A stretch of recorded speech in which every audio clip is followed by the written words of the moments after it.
Breaking news BRS నేతలపై తీవ్ర స్థాయిలో ఫైర్ అయ్యారు భువనగిరి ఎంపీ చామల కిరణ్ కుమార్ రెడ్డి. నీళ్లు నిధుల విషయంలో కేసీఆర్ ప్రభుత్వం చేసిన దోపిడీ సీఎం రేవంత్ రెడ్డి బయట పెడుతుంటే కేటీఆర్ హరీష్ రావు తట్టుకోలేకపోతున్నారన్నారు. అందుకే అబద్దాలతో ప్రజలను తప్పుదో పట్టిస్తున్నారని ఎంపీ మండిపడ్డారు. కేసీఆర్ చనిపోవాలని రేవంత్ రెడ్డి కోరుకుంటున్నారనేది అబద్దమని తెలిపారు. పదవుల కోసం కేసీఆర్ కుటుంబ సభ్యులైన కేటీఆర్ హరీష్ రావులే ఆయన మరణం కోరుకుంటున్నారని సంచలన వ్యాఖ్యలు చేశారు. గత 10 ఏళ్ల దారుణ పాలన వల్లే ప్రజలు రేవంత్ రెడ్డికి అవకాశం ఇచ్చారని, కేసీఆర్ బతుకుంటేనే ఆయన చేసిన తప్పేంటో తెలుస్తాయన్నారు చామల. రేవంత్ రెడ్డి గారికి కేసీఆర్ గారు బాగుండాలని, కేసీఆర్ గారు ఆరోగ్యంగా ఉండాలని ఆయన హాస్పిటల్లో ఉన్నప్పుడు కూడా ఆయనను సందర్శించి వచ్చిర్రు. మొన్న కూడా అసెంబ్లీలో కేసీఆర్ గారు వస్తే సీనియర్ నాయకులు, మంచి అనుభవం ఉన్నవారు, సరే గతంలో వాళ్ళు ఏం చేసిర్రు అనేది వాస్తవాలు తెలంగాణ ప్రజల ముందు ఆయన మాట్లాడితేనే బాగుంటది. ఆ చిల్లర వల్లర పక్కన ఉన్నటువంటి బబుల్ స్టార్లు, పక్కన ఉన్నటువంటి ఇంకో స్టార్ మాట్లాడితే అర్థం కాదు.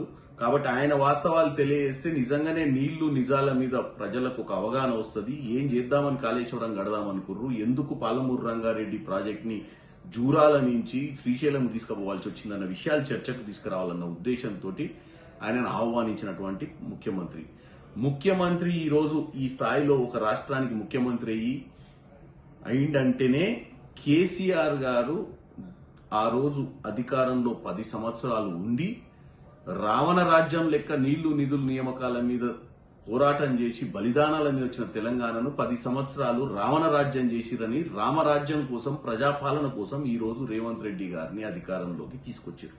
అంటే కేసీఆర్ దౌర్భాగ్య పాలన చేయకపోయింటే రేవంత్ రెడ్డి గారికి అవకాశమే వచ్చేది కాదు, కేసీఆరే ముఖ్యమంత్రి ఉండేవాడు. అంటే కేసీఆర్ వల్లనే రేవంత్ రెడ్డి గారికి ప్రజలు ఈ అవకాశం ఇచ్చిర్రు. అటువంటి కేసీఆర్ ని రేవంత్ రెడ్డి గారు ఎందుకు ఆయన చావాలనో, ఆయనకు చెడు జరగాలని కోరుకుంటారు?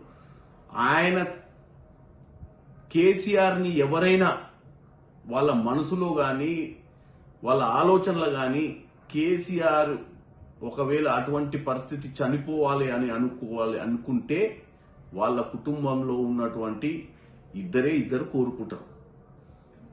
ఒకరు కేటీఆర్, ఇంకొకరు హరీష్ రావు గారు.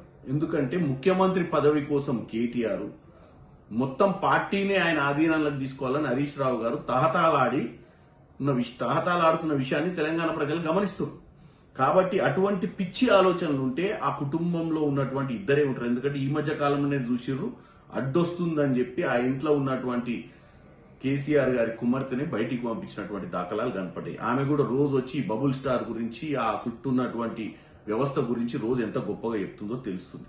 కాబట్టి ఒక విషయం చెప్తున్నా, రేవంత్ రెడ్డి గారి కొన్ని సందర్భాలలో మాట్లాడేటప్పుడు తెలంగాణకు జరిగిన అన్యాయాన్ని తెలంగాణ యాసలో చెప్పే ప్రయత్నంలో ఏమన్నా మాట్లాడిండొచ్చు. కానీ రేవంత్ రెడ్డి గారికి కేసీఆర్ ఆరోగ్యంగా ఉండాలని, ఈ రాష్ట్ర ప్రభుత్వానికి కూడా కేసీఆర్ ఆరోగ్యంగా ఉండాలని కోరుకుంటున్నాం.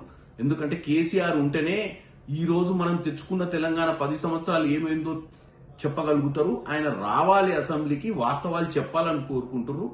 కాబట్టి ఇద్దరు బావబామరులకు ఒకటే చెప్తున్నా, పొద్దున్న లేస్తే అబద్దాలు చెప్పడమే మీ హక్కు లెక్క తెలంగాణ ప్రజలు తప్ప